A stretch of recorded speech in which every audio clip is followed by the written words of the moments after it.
Okay.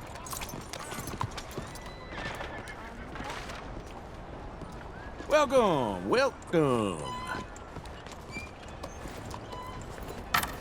I need a ticket, please. The show will be behind in any of the doors beside the booth.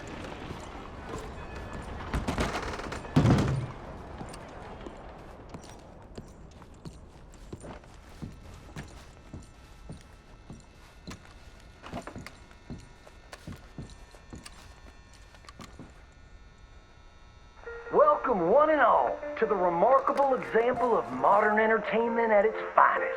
Now, most of you young'uns, I'm sure, know about our great national hero and pioneer, Josiah Blackwater. Him that gave the town of Blackwater its nomenclature. You see, only about 100 years ago, weren't nothing here but big old forest, ferocious beasts, surly savages, arid deserts, and unconquered mountains. The West, well, the whole West was untamed.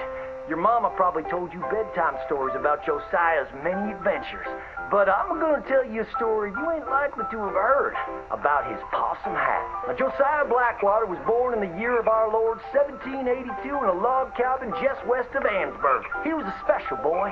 His pa gave him his first rifle when he was 3 years old. Boy, he took to it right away. He exclaimed, "There's a whole mess of critters out there in the woods that aim to eat us, so I'm going to consume them first." Yes, sir. He really took to killing all manner of things. He was such a keen shot. One morning, he was sorting up some winter turnips for the root cellar when a big old bear and her cubs came in the kitchen hunting for food. It had a mind to eat up all the jams and preserves. Josiah grabbed that bear and wrestled her to the ground and squeezed and squeezed and squeezed. He whooped the tar clean out of that big old critter. Then he tied her up and grabbed them cubs and ground them into sausages while the mama bear watched. That's fine eating. His ma and pa knew right then he was cut out to be the finest wild frontiersman that ever drew breath. But first, they wanted him to get some book learning.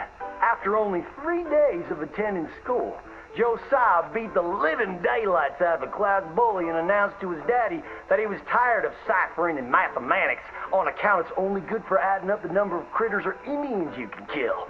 So he ran away from home and headed west. Now, these lands were occupied by savages then, and when Josiah Blackwater came scouting through, he recognized it to be a land of splendor, wasted on those that couldn't appreciate it on account of worshiping false idols. He got rid of all them pesky buffalo, and thereby ensured those infernal Injuns didn't have nothing to eat. Of course, that got them mightily riled up, so he had to slaughter all of them too. Just like his daddy had once done to the Redcoats in 1775. Right about that time, he met an Indian girl he took pity on account of having annihilated her family. She was 12 years old, and so he took her as his wife. She gave him 2 sons before she died of typhus. Now, y'all know that Josiah Blackwater wore a possum for a hat. But most don't know how that came to be. Well, one day, old Josiah was riding a couple of alligators down the Lanahatchee River. Riding, standing up, and shooting eagles right out of the sky when he sees a big old mountain lion about to eat a possum. Josiah grabbed that mountain lion by the tail and wrestled it till it was plumb dead. Well, that possum really took to Josiah. Followed him around like a dog loyal to its master. Yes, they had a lot of adventures together. Now, Josiah never cried a day in his life, but he pert near dead on the day that possum passed. For they were mighty fine friends. So he skinned it and made it into a hat. Back in them days, a possum skin was as good as money. But he never parted with that hat, not even for $10.